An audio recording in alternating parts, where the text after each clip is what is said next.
운동호 사건의 배후 정체를 평론하는 시간을 갖도록 하겠습니다. 우리 정준일 선생님 박수로 부탁드리겠습니다. 여러분, 뵙게 되어서 대단히 고맙습니다. 한국에는 언론의 자유가 있다고 하지만 제가 겪은 언론의 자유는 없었습니다.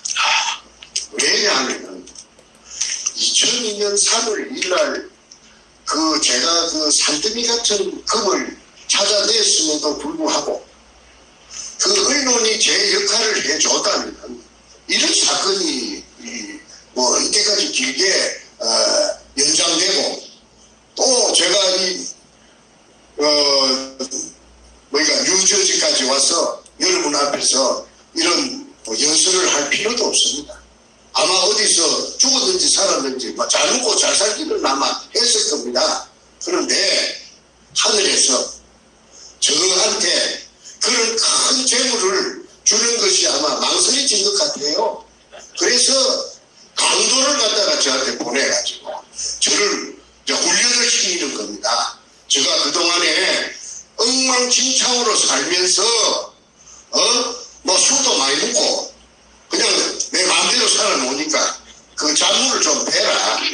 왜 그러냐면 명금을 만들려면은 단련을 시키지 않습니까? 불에다가 달가다가 또 물에 식혀다가 망치로 두드려 팼다가 그 연장선이라고 생각하기 때문에 제가 지금 여러분 앞에 이렇게 건강하게 서서 여러분들을 뵙게 되는 것 같습니다.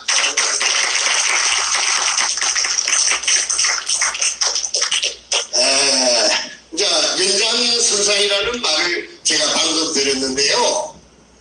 이 배후에 이 세상에 그 대통령이 그 배후에 있는 줄은 제가 어떻게 알았겠습니까? 저는 그야말로 평범하게 살고 싶은 사람이었고 부자가 되고 싶다는 생각을 해본 적도 없고 남의 재물을 장려해 본 적도 없고 그 다음에 건강하고 내 일남일녀가 있는데 건강하고 아무 탈 없이 평범하게 그냥 사는 줄 알았죠. 그래가지고 그냥 하루하루를 그리 사는데 어느 날 정신을 차리고 보니까 제가 태풍의 액속에 태풍이 있으면 그 태풍의 눈이 아니십니까? 태풍의 눈 밑에 딱 들어앉아 있어요. 내가 빠져나오고 싶어도 못 빠져나와요. 그래서 그게 지금까지도 태풍의 눈 속에 말려가지고 내 마음대로 내 의지대로 하고 싶은 대로 못하고 지금 뉴욕에 와서 여러분들을 뵙게 되는 것입니다. 제가 10년 동안 딴 거는 안 하고 부산 문영동에 의뢰공장 찾는 데만 10년 동안 꼽혀가지고 전력을 투구했습니다. 자다가도 정말 어떤 영감을 받을까 싶어서 의뢰공장의 한 부분, 한 가닥, 한 모서리 뚫게 해주시오. 내가 뚫었으면 소원이 없겠다. 그 속에 금이 있을 거라고 그런 생각은 안 했습니다. 금이 나타나 주세요 하고는 제가 역을 하지 않았어요. 왜? 금은 그렇게 쉽게 나타나는 것인 줄 저는 몰랐죠. 그런데 10년 만에 하늘의 도움으로 문자를 쓰고는 천우신조로 그 군형을 60cm로 지하 16m 안반충을 뜯고 찾아내고 났는데 그거가 바로 꿀이야. 금이 일본 놈들이 중국을 약탈해 갖고 와갖고 마자리 포대 속에 은행을 전부 털어와. 은행에 그리 금이 많았답니다. 중국은 땅덩어리 열고 그 다음에 이 태양권 종이 지정이 막 군불이 난립을 하면서 마비가 됩니다. 어떤 지방에는 그게 통용이 되는데 어떤 지방에는 안 되니까 경제적인 마비가 오니까 청나라 말기에 원세계란 이 원세계가 급하게 만든 것이 금편, 은편. 중국 사람들 말에 의하면 은자금자입니다. 이게 저 중국 북쪽에 슈엔난로라는 중국말 제가 잘 못하는데 하근난로라 하는 그 북경대학교, 친화대학교 그 대학들이 모여가 밀집지역이 있습니다. 그 하근난로인데 거기에 가면 중앙재정대학이 있습니다. 거기에 화폐박물관에 제가 그거 보니까 아까 제가 말씀드린 금편은편이 있었습니다. 그거 제 눈으로 봤습니다. 그래서 제가 의뢰공장을 이제 찾아가지고 그 한가닥을 들고 가지고 그 속에 내려가서 돌아다니 보면은 굉장히 어릴 것이니까 그러면은 금이 있을 수도 있고 없을 수도 있고 그렇게 생각했지 금이 꼭 있을 것이라고는 제가 생각 안 했는데 해필이면은 떫은 군형이 금꿀을 떫었다는 것입니다. 마다리 포대 속에 일본 글자 이등충이라고 써져 있는 한문이 일본식 한문 이 세자가 지켜있는 한토색 마다리 포대가 5단 높이로 막 들여차 재겨 있었어요. 그 굴은 얼마나 그 규격이 큰지 그건 저는 모릅니다. 잘 안 재봤으니까. 그런데 아니 그 예사로운 일은 아니죠. 왜 그러냐면 그 땅속 깊은데 맑은 물속에 물에 포화가 되어 있는데 물속에 똑같은 포대가 한토색 포대가 검은 할자로 이등충이라고 하는 게 지켜가 있으니까 막 가슴이 막 요동쳤습니다. 뭐 금이라 금 아니라도 괜찮아요. 일본 의뢰공장을 찾았다. 의뢰공장 찾은 건 사실이니까. 그러면 내가 그 10년 동안 도전해가지고 온갖 그 있는 거 없는 거 다 쳐박아갖고 그 고생했던 것이 저 이제 성공한 거죠. 금 한 개도 없어도 괜찮아요. 의뢰공장을 찾았다는 그 말도 나는 성의자가 된 겁니다. 그래서 그날 제가 만세를 부르고 만세삼창을 부르고 저 진주까지 오기가 뭐해서 저 초랑에 가면 텍사스 촌이라는 데가 있는데 차이나타운입니다. 거기서 중국술을 내가 실컷 먹었습니다. 그래갖고 밤 12시가 넘어서 택시를 타고 그 먼 거리를 진주까지 와서 지리산까지 우리 집에까지 왔어요. 자, 그 다음에는 뭐냐면은 물속에 내려가봐야 됩니다. 지하 4m부터 물입니다. 물속에 내가 내려가면 재간이 없어요. 그리고 물의 크기는 규격은 직경 60cm 밖에 안 됩니다. 그러면 뭐 덩치가 큰 사람은 못 내려갑니다. 중자가 내려가 중자. 그래서 다이버를 갖다가 하나 올려갖고 그걸 좀 내려가라고 다이버를 쎄고 쎄는데 하루다 이놈들이요 멀뚱멀뚱하게 내려간다 안 내려간다 말을 결정을 안 해줘요. 그래서 그 원인을 알고 보니까 내가 국민학교 선생님 출신이 되놓으니까 정직해갖고 의뢰공장이고 어쩌고 전부 다 말을 다 해버렸어요. 미리. 그러니까 이 자식들이 겁을 지고 그래 너가 왜 그 돈을 준다는데 왜 멀뚱멀뚱하느냐 했더니 만약에 내가 그러면 의뢰공장을 선생님이 처음 찾았으니까 내려가면은 물속에 내려가면은 일본 애들이 교환하니까 깃털 같은 걸 난 사람이 들어올 줄 예측하고 해갖고 내가 죽어버리면 선생님이 나를 그 보상해 줄 능력이 있는가요? 하고 내가 묻더라고. 아니 그런데 내가 해줄 능력이 없거든요. 그래서 이제 그러면 좋아. 그 보험회사가 생명보험회사가 많지 않아. 그 보험회사 알아보자 했더니 보험회사에서는 다이버는 원천적으로 그 상품이 없어요. 왜냐면 위험하다고. 이익이 안 되니까. 그래서 다이버를 구한다고 애를 많이 먹었습니다. 그런데 내가 아까 그 구멍을 뚫는 그 수직구를 뚫는 그 일을 수행한 거는 단 둘입니다. 매를 따라다니면서 온갖 심부름을 하던 김성태라는 50년생 그 삼척고놈이 경남 삼척고놈이 한 놈이 있는데 이놈이 그 엉큼하다 하는 걸 내가 알죠. 저 공처럼 무슨 짓을 그 저지를 수가 있는 자락하는 걸 내가 알아요. 왜? 사람을 상대해보면은 그 사람의 그 자주 만나보면 그거 다 나옵니다. 그런데 나로서는 그 아이를 갖다가 폐인시킬 수 있는 그런 여건이 못 됩니다. 선택권이 없어요. 왜? 운명적으로 그리 되었으니까. 그리고 그러나 그게 어디서 이게 저기서 돈을 갖다가 한 10배 준다고 해가지고 성공하면은 갖다 썼어요. 그 돈이 있었기 때문에 그때까지 거기까지 온 겁니다. 그건 사실입니다.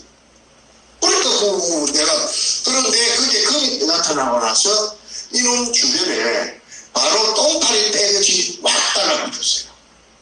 그래가지고 저한테 제안을 한 것이 독을 하자, 독을. 형님, 독을 허락해 주시오. 왜 허락해 달라고 하느냐. 내가 현직 초등학교 교사로서 대한민국에서 삼천교육대에 끌려갔던 사람은 내 혼자밖에 없어요.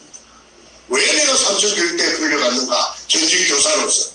내가 범죄자가 돼서 간 게 아니고 내가 5형제 중에 장남인데 내 셋째가 내하고 10살 차이 되는 셋째가 공부를 잘하는 그 참 착한 부산대학교 상대 경영학과 학생이 있었는데 얘가 79년도에 학생회 대장에 당선이 된 겁니다.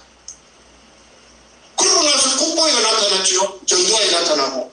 그러니까 부마 사태를 일으킨 주역이에요.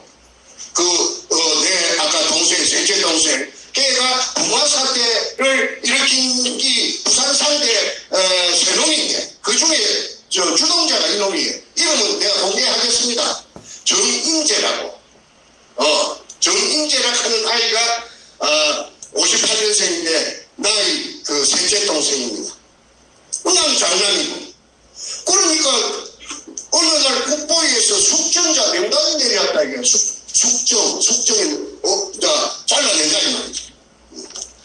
그런데 내가 그게 포함되어 있다 이거예요. 그러니까 사표 내라 이거예요. 내가 사표 못 내겠다.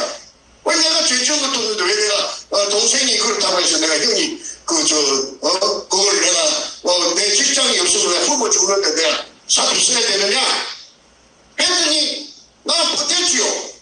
난 때리 죽인다 해도 나는 무릎을 안 꿇는 성질입니다. 내 잘못이 없다 합니다. 내가 인정하는 것 같으면 선착순으로 내가 잘못했다고 내가 꿇어 빚지요. 내가 잘못한 게 없으니까 누구 마음대로 나중에 해라. 구우면 몰라면 구우고 삶으면 몰라면 삶으면 누구 마음대로 해라. 그랬더니 삼천교육대에 끌고 가고 그래요.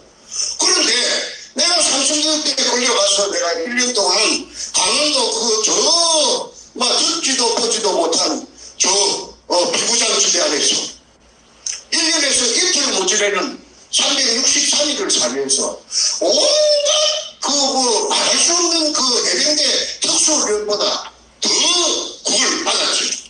그걸 받고 363일 만에 돌아오니까 사람이 달라졌어요. 겁나는 게 없어요. 아무 배우야분도 겁이 안 나요. 누구 하고든지 한번 붙고 싶어요. 왜? 내 실력을 내가 테스트 해보기 위해서. 그래서 우라가 쳐지는 걸, 작아지는 걸 울분을 못 참으니까 저녁 되면은 일부러 싸움 준비를 해가지고 밖에 나갑니다. 시내에 나가서 어슬렁거리면서 내 상대가 있는 걸 찾아봅니다. 못된 게 있으면 옆에 가서 집지가 좀 보자. 나오면은 바로 두 판석 해야 내가 질성이 바뀌었습니다. 그래가지고 살던 시절에 어느 날 기회가 찾아오더라고요. 그래서 책을 쓰는 내가 작가 되려고 아무도 생각 안 해봤습니다. 1시간도 생각 안 해봤습니다. 그런데 운명적으로 책을 써냈는데 그 책이 베스트셀러 1위가 돼가고 그냥 온 대한민국의 도래가 된 겁니다. 작업입니다. 예, 그때는 전두환 시절입니다. 전두환으로 봐서는 무슨 말하자면은 방송이 길리죠. 방송이를 겨드랑이 밑에 꼽아놓은 그런 격이 되어버렸죠. 그래서 일약 유병인사가 된 겁니다. 정춘재를 가면 정춘재 그 작가의 일이 된 겁니다. 그래서 가정이 흔들흔들했어요. 저도 내보다 3년 후인데 국민학교 선생님인데 내가 와그를 하면 내 자식을 내가 판단해 볼 적에 내가 좀 일본말로 아무나 좀 위험 인물이에요. 왜 그러냐면은 너무 술도 잘 안 얻어먹고 공짜로 얻어먹기 싫고 내가 냈으면 냈어. 그러니까 가만히 생각해보니까 우리 결혼하면 애 생기들이 날 텐데 나무는 애들 공학원에 보내기 딱 좋거든. 그렇다면 가정을 지키려면은 부부 교사를 해야 되겠다. 마누라가 그래도 선생이 가장 그 남녀 차별이 없으니까. 그리고 신분이 보장되니까. 그래서 내가 그런 계산하에서 우선에 좋은 혼처가 뭐 들어있었지만은 전부 다, 꽃이 쳐버리고 우리 마누라를 택한 것이 지금도 그때 선택을 잘 했다고 지금도 한 번도 내가 후회 안 해봤습니다. 그래갖고, 그게 있기 때문에 무모한 부산 보물 찾는 일에 뛰는 거지요. 아니, 전부 나를 또라이라 하고, 보물 찾는다는 게 또라이. 그냥 그 사람의 자체가 누구든지 말든지 그런 생각도 안 하고, 야, 그 새끼 정신병자 있는가 봐, 또라이네. 그렇든지 말든지. 나는 내가 스스로 판단하고, 스스로 행동해야 온 사람인데, 내가 생각할 때 틀림없이 어려운 게 있는 거라. 박정희 대통령 이발사가 그거 하는 게 맞는 거라. 그런데 박정희 대통령 이발사한테 내가 돈을 갖다가 바쳤습니다. 그 산업이라고 하면 그 당시에 큰 돈입니다. 그것도 빚을 내라고. 내가 책을 써갖고 지리산에 별장이 하나 있었는데 그걸 담보를 해가지고 그래가지고 했는데 이 사람은 무식했어. 이 사람은 내가 주문한 게 돈을 떼면 주문을 할 거 아닙니까? 옵션을 걸었는데 아이고 내려가볼게 내가 속였더라고. 내가 저 동쪽으로 가라고 그랬는데 동쪽으로 안 가고 저 북쪽으로 갔어. 그러면 그거 안 나타나는 거거든. 그래서 내가 그 사람하고 결별을 하고 내가 산업은 다 녹아버리고 없으니까 그러니까 포기하고 내가 독자적으로 그렇게 내가 이제 직접 나선 거지요. 그래서 횟수로 총 10년 만에 그 천신만고 끝에 하나 들고 가고 찾았는데 바로 금이 나타나 버리니까 좀 허탈하기도 허탈하는데 어쨌든 내가 그 금을 가지고 내가 어마어마한 부자는 되는 거는 그건 부분 가지고 그런데 국가에도 얼마나 그 이득이 되겠느냐. 왜? 세금을 주니까. 내가 자부하는 것이 이제 이게 마무리가 되면은 대한민국의 5천만 인구 중에서 국가에 제일 애국하는 사람이 정충재가 되는 거 아닌가? 정충재가 세금 제일 많이 냈으니까 정충재가 제일 애국하는 사람이지. 그런데 호락호락하지는 않았다. 이 세상이 안 받고 돌려요. 내가 아까 아슬아슬했다는 삼천포놈 그놈이 주위에 독을단이 순식간에 몰려들어가지고 그 중에 백준놈이라는 게 58년생 그 갑자기가 서울 갑자기가 나타나가지고 내 군용 들고 금 찾아놓고 나서 뒤에 마무리해준다. 왜냐면 돈도 없고 아무 백도 없으니까. 이래가지고 그 백준놈이라는 자가 청와대 그 당시에 양아치 청와대 더러운 양아치보다 더러운 노무현이라 하는 그 더러운 개 같은 자식하고 연결이 되는 겁니다. 청와대가 통째로. 내가 지난번에 LA에서 며칠 전에 노무현 도둑놈이라고 도둑놈 기질이 있다고 내가 방송을 여러분 보셨을 겁니다. 길에 임업시험장에 저거세이 노공평이하고 같이 담을 갖다가 절단하고 철조로 절단하고 들어가서 감나무 메모 100개를 갖다가 맥주를 훔쳐와서 저거 집 뒷산에 감나무 가수원을 조성해갖고 그게 생활에 큰 보탬이 되겠다. 주입으로 씹어버린 거예요. 그러면은 저는 초등학교 교사의 한 사람으로서 전문 교육을 내가 받았던 사람, 교육대학을 나왔습니다. 그런데 흰 백지에다가 먹물을 엎지르면은 먹물이 안 없어집니다. 모래내가 안 됩니다. 혼적이 남지요. 거기 도둑질도 마찬가지입니다. 도둑질은 아무나 하는 게 아니에요. 내 하수체가 내 속에 있는 어떤 부분에 호르몬이 도둑질을 하는 순간에 어떤 쾌감, 짜릿짜릿한 그런 거에 있으니까 그런 쾌감을 갖고 도둑질을 한다는 것도 내가 억울한 징역 44개월을 살면서 전문꾼들이 엄청 실이 많이 들어오니까 시간 많으니까 도둑놈한테 내가 물어봤어요. 야, 이거 도둑질 배가 사나? 생활하려고 하나? 아닙니다.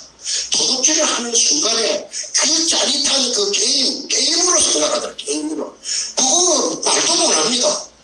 그래 도둑질을 내가 그래서 도둑놈들 인터뷰를 했기 때문에 내가 잘 알아요. 그러면은 그 노무현이라고 하는 그 자식은 사법고 10년 동안 고등학교 나와 좋아갖고 사법시험이 안 됐으면은 그 도둑놈 될 놈이에요. 응? 아니 너무 한 번만 훔쳤겠습니까? 지 입으로 너무 배추 훔쳐갖고 저 집에 가서 냈다 가는데 그거 한 번 했겠어요? 그래서 변호사를 할 때 인권 변호사라고 하지만은 그 불쌍한 아주머니들이 수임료 60만원도 떼어먹고 거기 뒷날로 와서 대학합시다 하고 60만원 돌려줘야 됩니다. 그런데 그것도 일싹 닦아버리고 그런 비양심적이고 도덕적인 그 더러운 인성을 가진 놈인데 이놈의 새끼한테 내가 말이야 하도 그 고문 듣기 전에 지쳐가지고 이걸 만나갖고 내가 3번에 걸쳐서 만나갖고 남녀친문운동에 대해서 다 가르쳐줘 봅니다. 내가 이제 나는 할 힘이 없어. 당신이 청문회 스타일이니까 하면은 당신이 굉장할 거예요. 그 대신 나는 좀 성공하면 먹고 살도록 해주시오. 그래 했더니 이미 노하우가 전부 전수가 되거든요. 그런데 아까 말하던 백준범이라는 이자가 노무현한테 가서 청와대 노무현이 빚이 많았거든. 장수천이라고 하는 그 물공장을 차린다고 빚. 그 다음에 그 이자가 불어갖고 노무현 빚이 한 50억 대였답니다. 그 같은 정치인이 내한테 이야기를 해줍니다. 빚이라고 하는 거는 자다가도 새끼를 치고 밥 먹을 때도 새끼 치고 24시간 새끼 치는 게 빚입니다. 그 이자가 감당을 못해서 대통령 출마하기 전에 야 오늘 저녁에 자다가도 내라신 안 일어나면 좋겠다. 죽었으면 좋겠다 그 말이지. 그렇게 기대에 거들겠답니다. 그런데 이제 정충재가 지가 익히 알고 있는 정충재가 운전동에서 그걸 찾았다고 백준범이가 그렇게 내 졸개가 놀았고 내가 지금 추정하고 있느냐면 신낙균이라는 여자가 있어요. 민주당 최고위원을 했어요. 좀 있으면 신낙균이 신필규의 자매가 나오는데 이 여자가 백준범이하고 특별한 관계라는 것을 제가 알게 된 것은 나중에 이 두목이 가진 서류를 내부 묶은 서류를 2차례에 걸쳐서 한 가방에 2가방을 내가 빼냈습니다. 도덕질 땀을 뛰어넘어서 서류를 훔쳐온 게 아니고 작전을 짜가지고 제3자 투자자를 바지실을 보내갖고 그 작전을 짠 것이 2번 다 성공을 해갖고 2차례 1기장까지 제 404쪽짜리 A4 용지 1기장까지 제가 갖고 있습니다. 지금 여기 뉴욕에 갖고 있다. 요 뉴저지 갖고 왔습니다. 1기장에 그거 보면은 정치인들 망나게 갖고 있습니다. 저거 도와준 사람. 그 다음에 저거하고 연결돼. 그 중에 제일 가까운 게 아까 낙균이라고 하는 그 경기도 남양주에 그 국회의원하고 여자 장관도 매칭하고 하는 그 여자가 그 뒤를 봐준다는 걸 내가 알게 되었지요. 그래서 나중에는 그 여자가 민주당 최고위원까지 합니다. 자, 어쨌든, 서론을 마무리 짓겠습니다. 2002년 3월 1일 날, 부산시 남구 문현동 1219-1번지, 우리 할아버지 땅도 아니고, 우리 아버지 땅도 아닌데, 그 땅 5평을 빌려가지고, 토지 주인한테.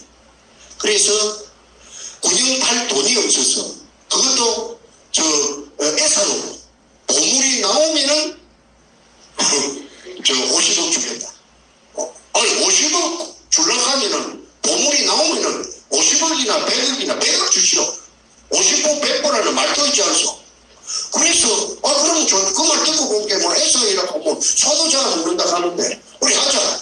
그래가지고, 100억을 갖고 계약을 한 계약서도 갖고 있습니다. 그 업자가, 수산중공업 전의 회장 박주탁이라는 서울 상대 나오는 고등학교는 경남고등학교 나왔습니다. 부산에. 남의 창선 조놈인데. 이놈이 송파구 광동에 수산중공을 차려가지고, 어마어마하게 돈을 잘 벌이다가, 재벌 되려고, 욕심 부리다가, 쫄딱 망해갖고, 6천억 부도가 났어요. 아시다시피, 한국에 6천억 부도가 났다면은, 그거는 인생 종친 겁니다. 무엇을 해갖고 살아날 겁니까? 그래서 그 회생 기간이 있어요. 한 1년 정도 판사가 회생 기간을 주는 것은 줄 거, 받을 거 다 정리하라 하는 아마 그런 기간이 모양인데 그 기간에 나를 만나가지고 저리고 전부 다 뺏기고 없는 놈이 아무것도 없는 놈이 이게 그냥 재판을 하는 내내 구멍을 팠으니까 그 구멍의 진실을 그 구멍 때문에 업자가 제일 잘 알 것이라고 보고 그 정인 신청을 해도 안 와요. 그 판사가 하는 말이 송달이 안 된다 하더라고. 행방불명이 돼서. 이제 중국으로 도망을 간 거예요. 중국에 왜 도망갔느냐면 인터폴이 그 형사 공조 체제가 중국하고 그 당시 안 됐습니다. 그래서 중국에 다 도망갈 길하고 다 반가워갖고 있다가 중국 말을 빼앗가지고 저 학원에 다니면서 오랫동안 준비를 했죠. 그래갖고 중국에 도망을 가갖고 절강성, 가흥시, 운해로 개발국 운해로 222호 그게 수산기계 유아공사 최진한테 그 내가 저 시사 저들에 내가 대문짝만하게 사진하고 제목에 뭐라고 했느냐면 일본군의 검토를 해 중국의 공장 지역 제기의 발판 마련하려 수산중공업 전 회장 박주타 사진거지 대문짝만하게 그래도 소용이 없어요. 왜? 한국에 한 분, 1심, 2심, 3심이 끝나가지고 징역까지 살고 나오니까, 이거 기자놈들이 다 오염돼 놓으니까, 이게 관심 가진 놈이 없어요. 그래도 어찌어찌 해가지고 시사전들에 두 번 났습니다. 두 번 난, 대문짝만큼 난 기사를 제가 다, 그게 기자들이 제 말 듣고 기사 안 내줍니다.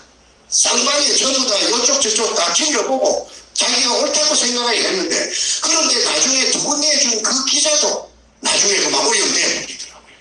어쨌든 한국이 아까 일선 교수님이 일부에서 말한 것처럼 한국이 풍전 등하의 위기에 봉착해 있습니다. 나라가 망할 지경에 있습니다. 그거 왜 망하게 되느냐? 그걸 거슬러 올라가 보면 역으로 이 박근혜 대통령의 탄핵이 있고 그 박근혜 탄핵 이전에 문현동에 건덕을 사건이었습니다. 그것부터 시작됩니다. 그래서 어마어마한 범죄를 저질렀고 그 다음에 고봉이 부하다 오야구 노무현을 살해를 했다고 내가 서울에서 저 대표팀에서 얼마나 그렇게 고함을 질러갖고 저 세상에 공개를 했습니다.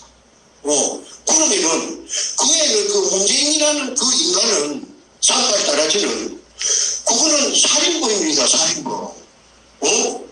그런데도 살인범 아닌 걸 살인범이라고 하고 금도둑놈 아닌 걸 금도둑놈이라 했다 하면 나가 나겠습니까? 내가 한국을 빠져나올 수가 있었겠습니까? 내가 구심도 모르고 내가 작사를 놔버렸지요. 그런데 김일성 교수께서 젊은 분이 미국 교포가 돼서 그랬는지 간이 배밖에 나왔는지 어쨌든 정충제하고 매치가 돼갖고 이게 지난 6월 1일자로 바로 직격탄을 돌직구를 시체를 쌓아제치도 반응이 없어요. 맞다 틀리다 반응이 없어요. 그런데 대한민국에는요 이 유튜브가 한 10몇 번 나가면 알바는 사람 다 압니다. 다 압니다. 그거 맞네. 문현동 금동을 그거는 내가 인정하겠다. 가짜 뉴스라고 문재인이가 시부리고 다니는데 그 전부 그런 새끼 찌질놈이네. 그래서 지금 이게 문현동에 이게 저 금동굴이 실상이 이제 점점 눈앞에 부각이 되고 있습니다.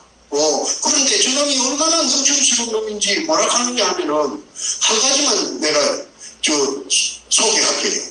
대학생들하고 무슨 밤에 대학에 자는 밤에 저것이 마이크 들고 뭐라 하느냐 하면 여러분 양산 제가 사는 집에 금이 200톤이 묻혀 있다고 그런 뉴스가 돌아다닙니다. 여러분, 금 200톤이 있으면 참 좋겠죠? 그걸 가지고 젊은이들 일자리를 만들어주면 얼마나 좋겠어요? 아니, 그러니까 돈 뜨고 코베어 간다는 그 말이 아니십니까? 그러니 코베어 가는 놈보다 누구 가땡이에요? 무슨 놈이에요? 그런 새끼 누나를 찾아보세요. 옆에서 자라보면은 해버리는 거지. 좀 티 나왔어요. 전형적인 그 도둑놈상이에요. 그래서 이 문현동에 금도굴이 정체가 전부 다 낱낱이 공개가 돼서 나타나면은 저거는 한반도가 생기고 난 이래의 가장 큰 도둑놈이 됩니다. 노무현이 물론이고 문재인이 물론이고. 그래서 이 한국이 지금 엉망진창이 빨간물이 지금 엉망진창으로 지금 이 돼갖고 막 범벅이 돼가있는데 이걸 정화를 안 하면은 미주 나가시라 합니까 뭡니까? 군대에서 금요일마다 청소하는 거 배우만에 물청소 안 하면 안 됩니다. 물청소를 하는 데 있어서 어떻게 해야 되느냐 이번 기회에 싹 정리해야 됩니다. 대청소를 해서. 그래서 그런 의미에서 지금부터 제가 이 노무현이 문재인이가 노무현이가 제일 대장이고 도굴단에 뒤 배경으로 그 다음에 문재인이 행동대장인데 그 뒤에 행동책들이 있을 거예요. 행동책 왔다리 갔다리 하면서 그 음으로 양으로 근동을 혼자서 하는 게 아니까네. 그 명단을 제가 발표를 하겠습니다. 이거는 제가 상상해갖고 하는 게 아니고요. 시비 걸라고 하는 게 아니고 내가 나이가 70이 넘었는데 내가 뭐라 시비 걸깁니까? 시비가 걸려와도 내가 피해야지. 그런데 이거는 내가 이 자력으로 전부 다 알아낸 것이니까 공개적으로 내가 뉴저지에서 내가 발표하겠습니다. 그런데 왜 이걸 발표하느냐면 진검승부입니다. 내가 안 죽으면 누가 죽는다. 근데 누구는 6월 1일부터 죽은 거지. 14차례 대필 TV에 나가도 지금 잭소리도 없지 않느냐. 그거는 맞다 틀리다 말 못합니다. 너무나 저것도 끔찍하니까. 그런데 국민들만 많이 알리는 저 극도동놈 하고 야합한 그 노무현이 문재인을 가만 안 놔줍니다. 구육주 대통령이니까 도둑놈이지. 자, 그래서 지금부터 제가 발표할 테니까 판단은 여러 시청자 여러분께서 해주시기를 바라겠습니다. 조동철이라는 사람이 있습니다. 1번입니다. 60년생이랍니다. 60년생. 서울시청에 마케팅과에 있다가 한 5, 6년 전에는 자전거 담당관실로 근무하고 있다 하는 거지 제가 점검하고 내가 한 번은 찾아가서 만났어요. 며느리에서 정충제라고 하니까 막 전기에 감전되는 거지 딱 붙으래. 그래서 그러지 말고 니 공무원 아이가 니 전부 다 양심선을 하고 내가 니 그 도굴단한테 받은 거보다 더블로 보장해 줄 테니까 내한테 오는 게 어땠느냐 하니까 내 정체를 알고 피 웃으면서 웃는다 하는 의미는 네가 무슨 그런 능력이 있어 어떻게 우리 도굴단을 네가 감히 그러면서 그냥 픽 돌아서서 그런 걸 딴 데 가서 알아보세요 하고 가버리더라고. 키가 조그만해요. 동글동글 생겼어요. 그런데 지금은 어디 사느냐 하니까 알아보니까 옛날에 독서 경마장 있는데 성수도 거기에 무슨 굉장히 비싼 아파트가 있답니다. 고급 아파트가. 근데 이름을 내가 잊어버렸는데 그 아파트에서 이 공무원 하지 않고 회장님으로 군림한다는 사실을 알았습니다. 근데 이자가 안경 안 쓰면 안 보입니다.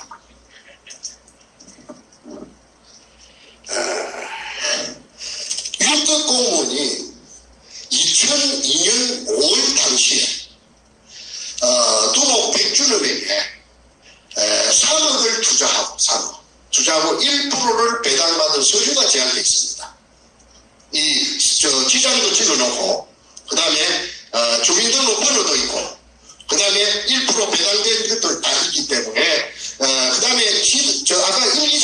보면은 토요일만 되면은 비행기를 타고 제주도로 날아갑니다. 도굴단이 부산 문현동에서 금도굴을 2002년 연말에 끝내고 다음 해 5월부터서 제주도로 무대를 옮겨가고 일본 굴을 찾는 작업에 또 돌입합니다. 호화판이지요. 뭐 비싼 다금바리 회를 그 한 마리에 100만 원도 더 한다는 것을 또 그 찐빵 먹듯이 씹어 제칩니다. 그 다음에 그 비싼 한우 갈비를 바베큐를 해가지고 화판으로 막 합니다. 그게 1, 2장에 골드 고팡이라는 말이야. 골드 고팡. 골드는 알겠는데 고팡이 무슨 말인지 몰라갖고 참 많이 내가 헤맸는데 알고 보니까 제주도 방언으로 고팡이 창고랍니다. 창고를 고팡이라고. 그리고 고팡이 여러 군데 등장하는데 그 고팡의 금창고의 위치가 제주도 북제주군 애월읍 광령리 바닷가입니다. 바닷가에 그 금을 탐해하고 170도짜리가 싣고 가서 그걸 개인 양식장에는 바다라도 저 담이 없어도 아무나 못 들어가거든요. 거기다가 그 우선에 숟가 놓고 그걸 순찰로 돕니다. 그래서 그 굴을 찾으면은 그 굴 속에 일본도 굴 속에 갖다가 쟁여놓고 처음부터서 그 굴 속에 양이만입니다. 그 굴 속에 있었던 것처럼 기자들을 불러가지고 그 쇼를 하려고 그게 일기장에 다 나타나고 있습니다. 그래서 그때 그때는 아마 청와대하고 접목되기 전인 것 같아요. 그 이후에 아마 접목된 것 같습니다. 그런 내막이 있는 서류가 저한테 탈취당했다는 거 알고, 그 다음에 두 번째, 비호 세력입니다. 김민수, 48년생, 1948년생, 전라도 광주 사람입니다. 광주. 그런데 이 사람이 국정원에, 그 당시 국정원의 안전과장입니다. 안전과장이면은 뭐 하는 직책이냐? 내가 알아보니까, 건물이라든지 가옥이라든지 땅이라든지 시설, 차량, 그런 국정원에서 쓰는 모든 그런 시설이나 그 장비를 관리하는 그 부서가 안전과랍니다. 그런데 왜 이 사람이 노출되느냐? 저 강남구청 근처에 가까운 곳에 해필이면 제목도 터널이라 하는 고급 룸사롱이 있는데 그 룸사롱에 김민수하고 자기 부하 둘이하고 이렇게 세 사람, 국정원에 직원 세 사람하고 백주름이하고 사흘들이 만나서 술로 먹는데 거기에서 대화 내용이 전부 금에 대해서 처음부터 끝까지 금에 대해서 이야기를 하고 백주름이 말은 이 백주름이가 한 번은 오동나무 상자에다가 도자기를 2점, 3점씩 한 사람한테 주더라 이렇게 한 점씩 구웠어. 그런데 그 도자기가 청나라 도자기다 이랬지. 청나라. 그래서 알아보니까 의사동에 가서 알아보니까 청나라 도자기가 보물 중에 제일 보물이랍니다. 한 점에 최하 몇십억 줘야 산답니다. 그러면 그 몇십억짜리 그 청나라 도자기가 어디서 백주름이 한테 있었던가, 어디서 났는가, 저 중국 가서 사다 왔는가, 그거는 여러분들이 판단하십니다. 그래서 그거는 누구한테 들었느냐 하면은 술집 주인 터널 사장 한진순이라는 미모 여자가 있었어요. 그 여자한테 제가 직접 들었습니다. 그리고 이 내용이 그 여자하고 전화하는 내용을 녹취한 녹취록이 저한테 있습니다. 그래서 이게 입증이 됩니다. 그래서 김민수라는 자가 두목 백주름이를 국정원에 운영하는 안가에 보호해줬다. 지가 그래 보호해준다고 지가 자랑하더랍니다. 저 술집에서. 그래 하면서 이 뒤에 허리춤 뒤에 이게 무슨 전화기 같은 걸 차고 있는데 이게 뭐냐 하니까 위치 추적기랍니다. 위치 추적기. 와 그러면 내한테 한번 혼이 나거든. 내한테 띠집으로 두드려 맞은 적이 있거든. 죽이려고 내가 그냥 뭐 이런 말은 저 시청자 사람이 많은데 내가 솔직히 이야기합니다. 그만 전기톱이 있으면은 그만 잘라버리는 싶어요. 그런데 해결해 준다고 그 지리산에서 이놈을 납치한 적이 있어요. 내가 한 게 아니고 나는 옵서버로 참석했고. 그런데 그 지리산까지 납치해서 이놈을 납치해 가는 동안에 그 깡패들이 납치한 깡패들이 다 이런 팬이 되거든요. 오히려 그래서 내가 그만 전기톱이 있으면 내가 잘릴 뻔했어요. 네. 그래서 조폭이라는 거는 믿을 게 못 된다. 조폭은 절대 믿어서는 안 된다. 왜? 그 사람들은 영양가 있는 쪽만 했다 돌아선다. 그러니까 어찌 믿을 수 있느냐. 그래서 내가 조폭을 그때 처음으로 한번 겪어보고 직업을 한 적이 있다. 잘못했으면 내가 두 동간이 날 뻔했다.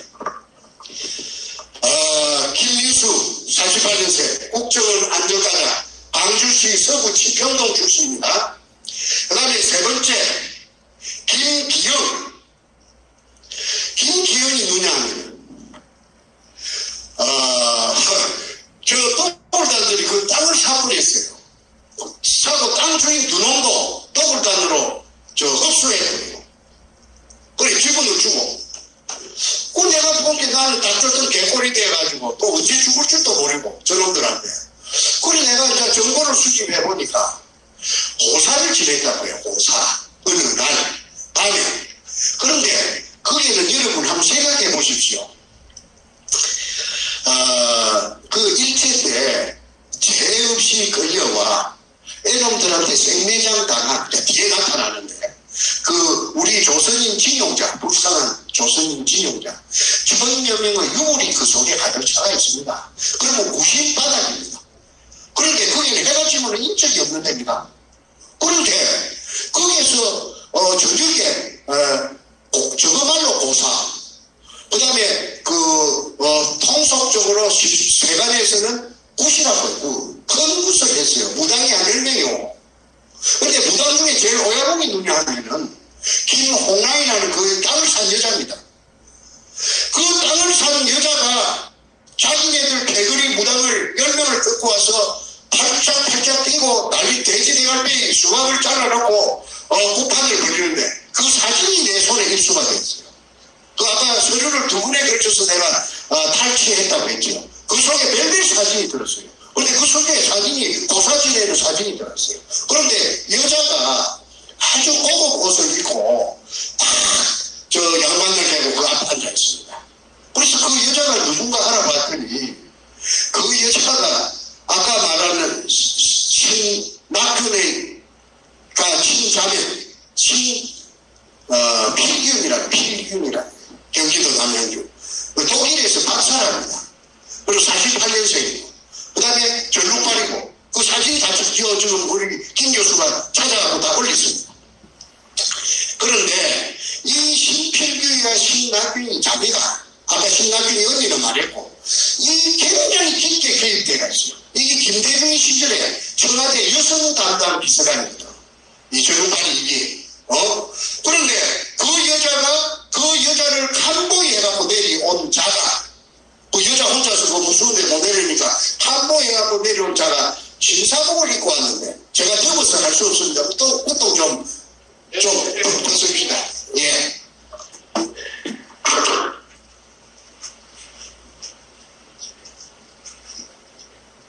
비슷하죠?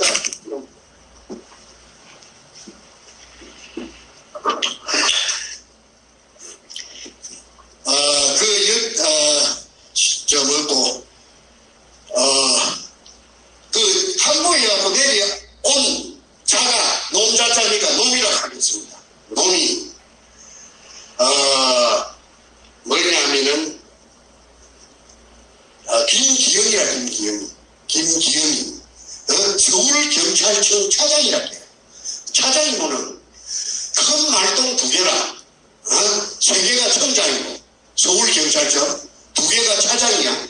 그런데 이 서울경찰청 차장이 아까 신필규이라고 하는 이 청와대 여성 담당 부차관하고 2인 1조가 돼서 고사 지내는데 그게 사진이 찍혔단 말이지. 그래서 그 물어보니까 어째서 내가 내한테 이제 내가 그걸 정보를 고자질한 놈이 고자질은 좀 뭐하고 고자질은 정정하고 내한테 알려준 놈이 이 토목 100주년이가 다 돌아다니면서 저거는 청와대 여성 담당 비서관 신필규이고 저 남자는 서울경찰청 현직 차장이다. 꼭 막 떠벌리더라 이거야. 그 말은 무슨 말이냐 하면 마치 나라에서 허가해줘가 하는 것이다. 도굴이 아니다. 그 합법성을 부여하게 갖고 그 둘러보는 인부들이라든지 이 국영군들한테 우리는 나쁜 짓이 아니고 청와대에서 사람을 보냈다 하고 경찰청에 그 차장이 내려왔다고 하니까 우리는 아무 하자가 없는 작업을 하고 있다는 것을 아마 PR하기 위해서 그리 한 것 같다. 그 다음에 이제 재밌는 사람이 등장합니다.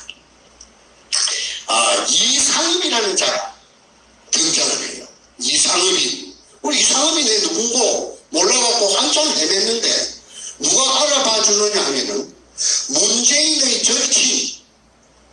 문재인이가 경남고등학교 나오고 경희대학을 나오고 그 다음에 경남고등학교 땡길 때부터 절친이고 성균관대학을 나와갖고 연합통신에 기자로 들어간 조양일이라는 자가 있는데 이 조양일이가 이 문현동 금수도굴 사건을 해결해 준다고 한 2년 정도 돈도 많이 쓰고 그 다음에 내가 돈이 없으니까 돈도 많이 쓰고 사람이 만나면 돈 쓰는 거 아닙니까? 술 먹어야지, 커피 먹어야지, 밥 먹어야지. 그런데 이 작전도 아까 서류가 내 손에 통째로 큰 여행용 그 바퀴 달린 가방에 하면서 내한테 오게 된 그 작전을 얘가 했어, 얘가. 아까 방금 말하는 조양일이다. 그때 조양일이 정도 되면 연합통신의 지방국장이라고 하는 거예요. 전국 지방에 자기 기자들이 달려가 있습니다. 그 오야분이다 이 말이지. 지방국장이면 세요.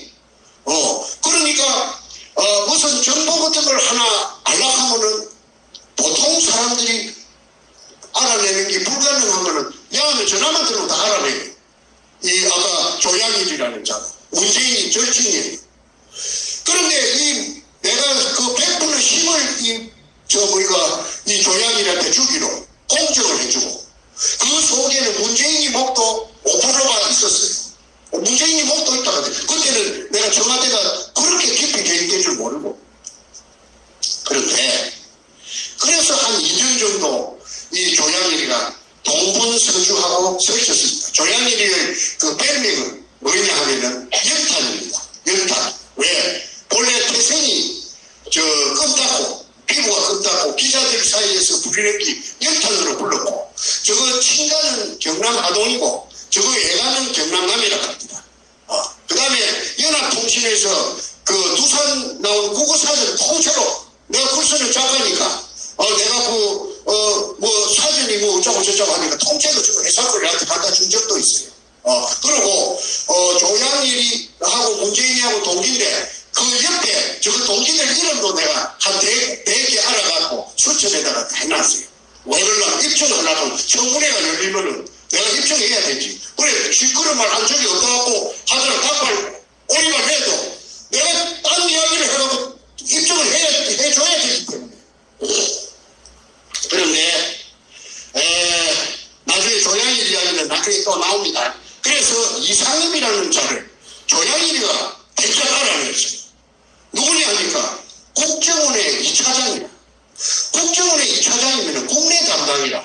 제일 1차장, 2차장, 3차장, 북한 담당, 국제 담당, 보다 국내 담당 이게 노른자락하대, 제일 세다하대. 그러면은 이상읍이 국정원 2차장이다. 그러면 그 앞전에는 뭐였나 하니까 서울경찰청이 아니고 금안경찰청, 서대문 미근동 본부 그게 2차장 했다 하대. 2차장이면 큰 말동 3개라. 큰 말동 3개 하다가 졸지에 어느 날 2002년 아마 5월인가 6월로 제가 봅니다. 졸지에 그 국정원 2차장으로 발탁돼가지고 했다. 그럼 이상읍이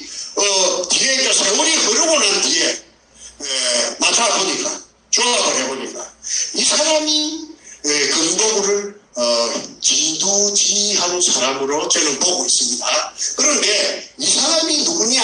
더 깊이 들어가니까 노무현의 청와대 비서실장, 전반기 비서실장이 문희상이라는 자가 있는데, 의정부 출신입니다. 의정부 국회의원, 지금 국회의장이 됐죠.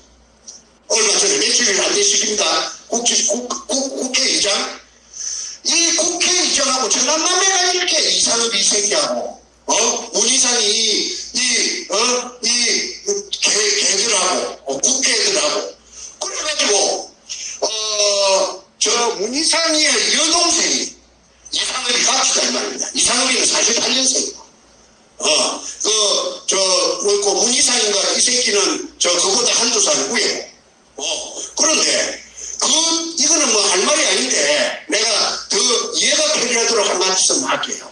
이 이상업이라는 경찰 고위 나으리께서 토종물건 문현동의 금도둑 장물을, 세금도 안 준 장물을, 발견자를 감옥으로 보내놓고, 감옥에 처박아 놓고, 감옥에 막 뽑아내가지고, 어제 숨고, 어제 죽고, 진주치기에 홍콩으로 200돈 싣고 와서 팔아갖고 돈 만들고, 그런데, 이상업의 큰딸이 미스 코리아 진이라, 미국에서 대학을 다녔다고 그래.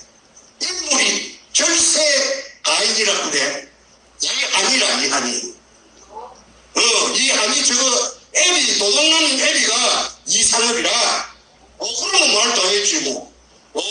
그런데 사실이니까 나는 해명하라 이거야. 자금 얻든지. 그 다음에 한명숙이라는 여자가 있어요. 국무총리했죠. 이 여자의 남편이 성공회 대학교 교수를 하다가 감옥살이 사상범으로 엄청시리 오래 살았어요. 그러니까 쉽게 말해 벨레이다 이 말입니다. 예. 그런데 문재인이가 그랬죠. 처음처럼이라 하는 소주, 그걸로 찾아보고 평창올림픽에 가서 자기가 가장 존경하는 정신적인 선생, 자기가 지향하는 가장 위대한 인물이 처음처럼 쓴 사람, 나도 가짜냈어, 아닌데, 전부 연관이 있는 사람들. 그렇게 한명숙이 이것도, 국무총리를 해도 이 여자가, 경기도 일산, 내가 사는 동네, 국회의원이에요. 근데 나는 막 찾아보면 우라통이 터져서, 브레이크카드가 붙어 있어도 내가 외면하고 지나다닙니다. 눈을 마늘 있으면 눈을 집어비고 싶어요. 그런데 이 한명숙이가 초대 노무현 재단의 초대 이사장을 했습니다. 그리고 박정희 대통령도 거기 없고, 재단이 없잖아요.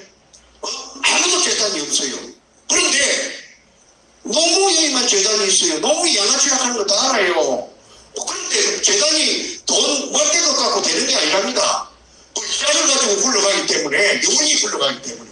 적어도 몇천억 때문에. 이게 어디서 났느냐, 이거야. 그래서 어디서 났느냐 하니까, 대답이, 노빠들이, 노무의 추정 세력들이, 5천원 만원씩, 이렇게, 회비를 내가지고.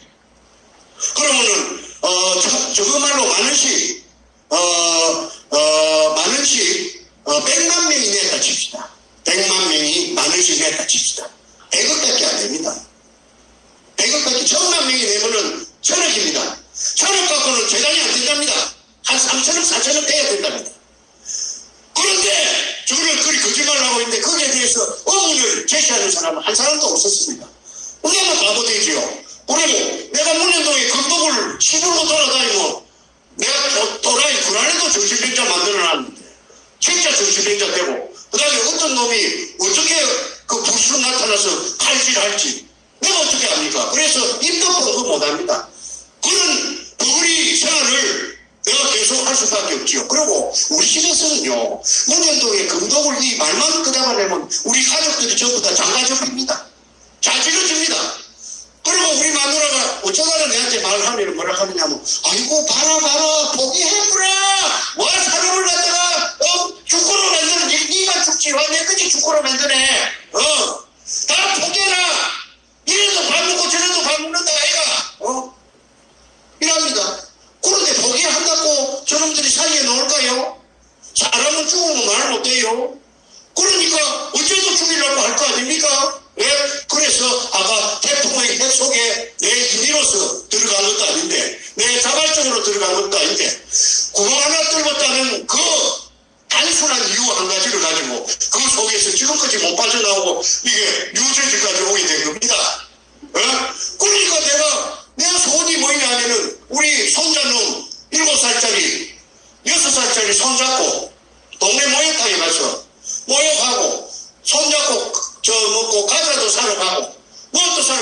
때문에 그거 못하잖아요. 못했잖아요. 그러니까 내가 나의 소원은, 지금도 나의 소원은 일상으로의 복귀입니다. 간단합니다.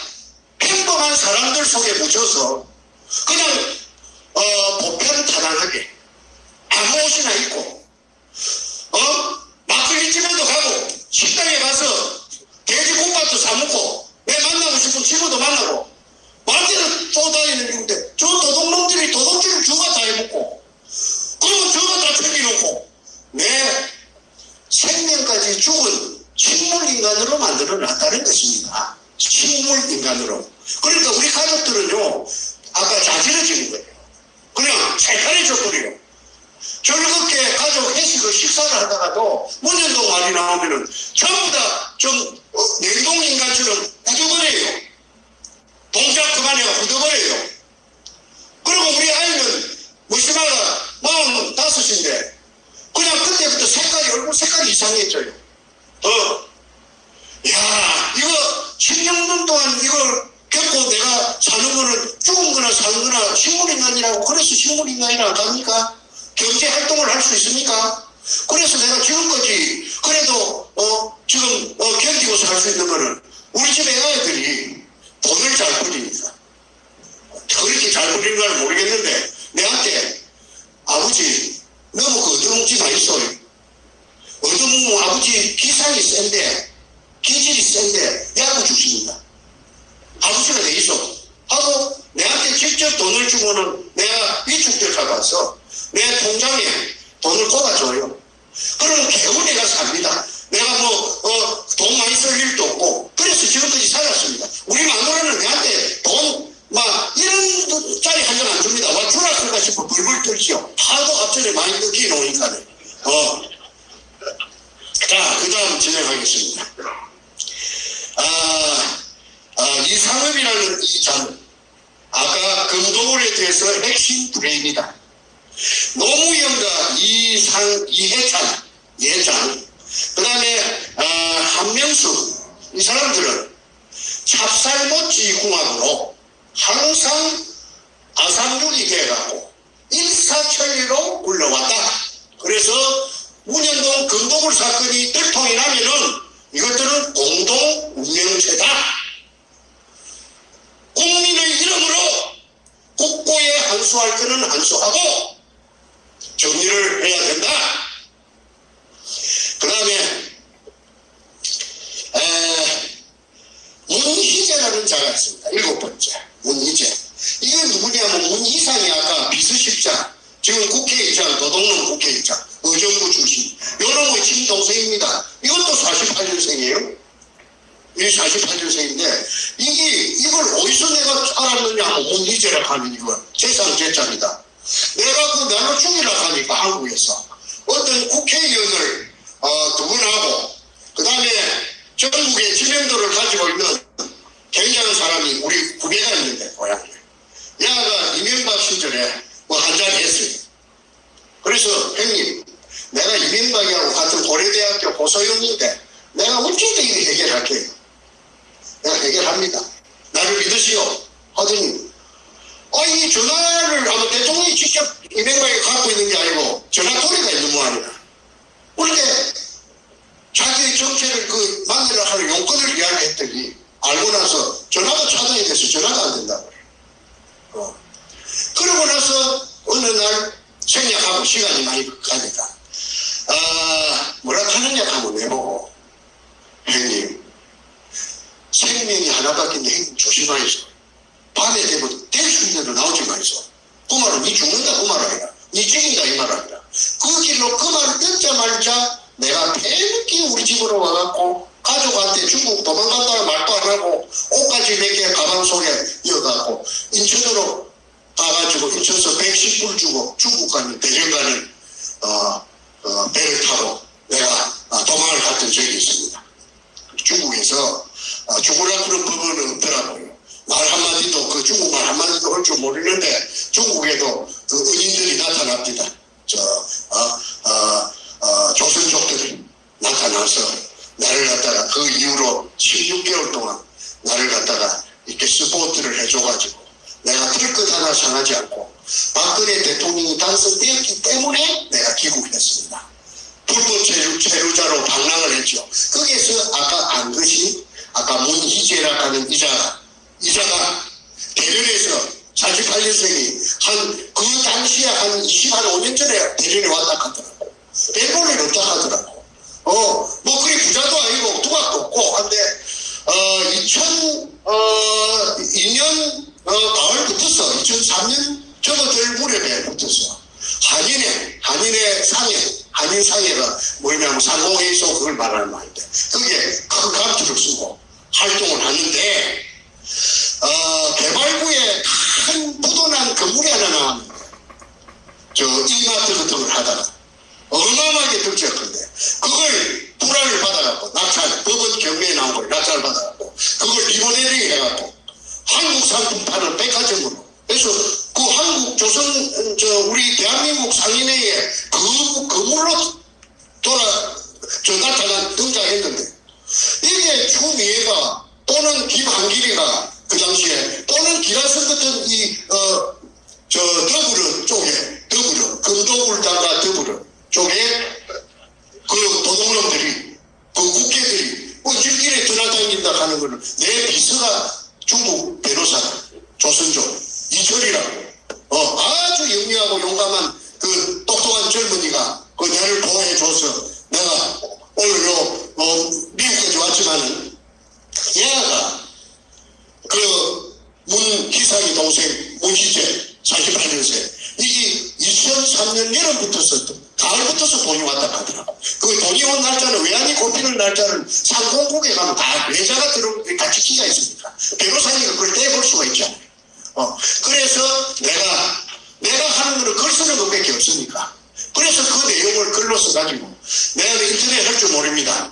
우리 비서 그 이철이가 조선족 이철이가 그 내가 쓴 글을 갖다가 인터넷에 올려갖고 나니까 선생님 질 꾸리시오. 떠납시다. 중국에 사람 하나 시크 안 치는 거는 일도 아닙니다. 그래서 그날 저녁에 밤배를 타고 산동반도로 건너가갖고 박출당이라 하는 구멍 뚫은 놈, 운전동에 구멍 뚫은 아까 6천원 부도낸 놈. 이게 한국 수산기계유한공사를 했는데 종업원이 한 1,500명 되는데 어마어마한 공장인데 그 돈이 전부 운전동에 금도굴로 그거 갔다는 걸 그 동네 등기부등본을 떼보니 다 나오더라고. 그런데 아까도 말씀드렸듯이 사진하고 그 제목하고 그 공장 건물하고 등기부등본하고 전부 내부장밖에 해놔도 그만 기자가 아까 말한 박출당이 만나고 나서 한 2번 만나고 나더만 헬렐레가 돼요. 헬렐레에 대한 답은 여러분들이 다 아실 거니까 생략하겠습니다. 그 다음 이제 다 되었습니다. 김명한 이제 둘이 남았습니다. 둘이 서이 남았습니다. 간단하게 할게요. 김명한 독을 두목이 강남 술집에 아까 내 이야기했지 해병대 사례가 그 발렌타인 30년사만 마시는 건 아까 말한 거는 김민수고 국정원의 안전가자 이번에 말하면 해병대 사례가 해병대 사례가 그 사진이 다 있어요.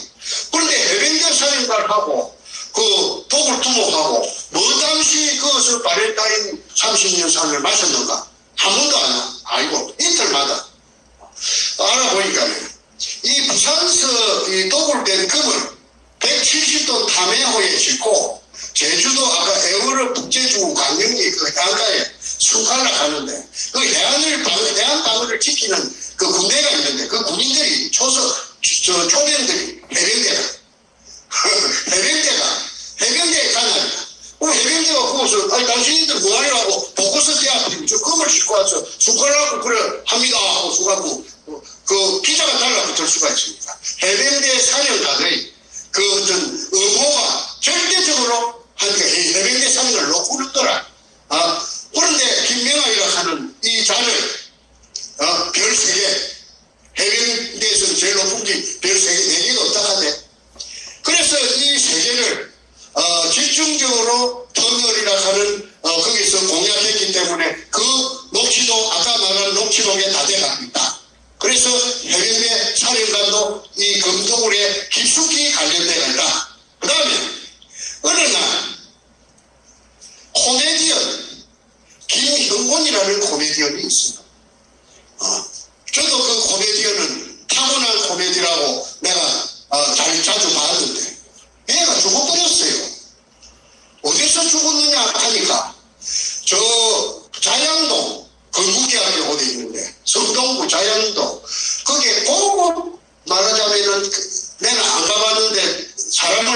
보니까 어마어마한 고급 스파가 있답니다. 스파도 모욕도 하고 그다음에 보디빌딩도 하고 뭐 별거 다 하는 모양인데 거기 센터가 지금 큰데 그게 김영골이가 모욕하다가 심장마비로 죽어뜨리고 나서 연예계에 그 스파가 누구 거냐 하고 막 인구에 회자됐던 적이 있답니다.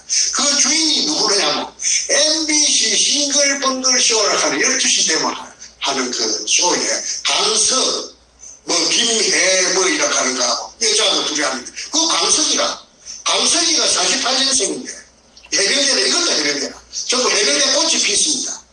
요 해병대 출신 계시겠지만은 해병대 꽃이 핀 거는 사실입니다. 그래서 이 강석이가 총각이었답니다. 48년생인데 그럼 할배 총각이다. 그런데 별로 그 돈도 없었다케. 별로 코미디언을 해도 싱글벙글쇼 하는데 재산가가 이렇게. 그런데 김해보이 죽고 나서 그 자양동의 그 스파 그 주인이 그 강석이라고 하니까 사람들이 전부 다 막 했다 비비시는 겁니다. 어이구 언제 저리 돈을 버리네. 그래서 연예인들 사이에 굉장히 인구에 해자되고 그래도 화제거리가 됐다. 그래서 강석이 야만 조지도 이 새끼야 너 돈 어디서 났어? 자금 추정을 하고 검찰은 자금 추정하는데 또 세계에서 1등이랍니다. 대장 답은 나온다. 그래서 강석이를 말하고 그 다음에 이제 아까 말한 조양이 연합통신 지방국장 얘가 한 2년 조금 더 나를 많이 도와줬어요. 돈도 많이 썼어요. 그런데 어느 날 내한테 하는 말이 선생님 내보고 뭐라 하느냐 하면 뭐까지 했느냐 하면 코디까지 해줬어요. 코디네이터. 어떻게 해줬느냐 하면은 무슨 호텔에서 양식을 먹는데 선생님 매너를 처음부터 배워야 됩니다. 앞으로 선생님은 굉장한 사람이 되긴데 매너가 좋아야 됩니다. 매너가 나쁘면요 그냥 사람 가치가 뚝뚝 떨어질게요. 이 옷 입는 거 옷도 항상 이렇게 걷지 말고 이렇게 걷으면 안 된다. 단추 딱 해갖고 그다음에 힘도 탁 해갖고 이래갖고 단정을 하고 칼질 하는 거 뭐 이런 걸 해야 돼. 교육을 내가 받은 그 기억이 납니다.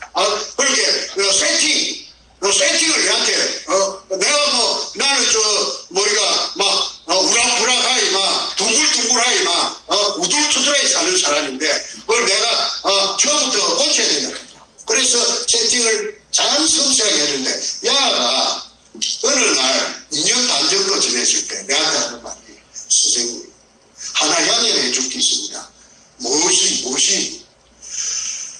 이 문인동 사건에서 발 빼야 되겠습니다. 아니 네가 돈을 얼마나 많이 썼는데 발을 뺀단 말이고 이게 뭔 말이고 합니다. 아니 내 친구를 내가 죽일 수가 있겠습니까? 내 친구 이거 사실입니다. 정문에 열리면 전부 대지라니까 내가 이것을 말 그 소리 하면은 이거 전부 녹음이 되어 있게 내가 또 비방을 쓰고 큰일 납니다. 그러니까 나는 책임 못 질 소리 안 합니다. 선생님 저 발 빼야 되죠. 네가 한 게 여기 10%고 웃자고. 이거 10%가 문제입니까? 내 친구가 너무 깊이 관련되어 있는 내가 알았는데 내 친구를 내가 죽일 수 있습니까? 하면서 야야 부인들이 아이고 나를 갑니다 하고 저거 회사 앞에 한국일보 옛날에 한국일보 밑에 일본 대사관 골목 그 앞에 우리가 만나는 술집이 있어요. 거기에서 공문이를 뱉는 게 엊그제 같은데 중국에서 내가 한때 박근혜 대통령 대통령 선거할 적에 문재인 쪽에 캠프에 지휘본부장을 한다. 이 조양일입니다. 그래서 조양일이라는 아이가 별명은 연탄이다. 기자들끼리. 그리고 연합통신 지방국장이었고 그 후에 지방국장 맡으려고 나서 법무관리공단에 이사로 밥그릇을 하나 줘갖고 갔다. 그런데 그 뒤에 문재인을 포럼 안 내는 바람에 상으로 얼마 받았는지 네가 기자 출신이니까 해. 네가 실토하면 대한민국 살린다. 조양이 여기 뉴저지야. 너 본다면은 대한민국 살리자. 너 새끼도 살고 너 손자도 살 나라 아닌가? 내가 오늘 간곡하게 너한테 이야기한다. 나 정충재야 정충재. 더 이상 내 입에서 너를 박살내는 쪼가리내는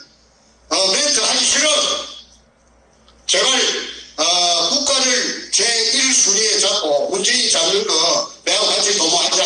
그럼 너는 스타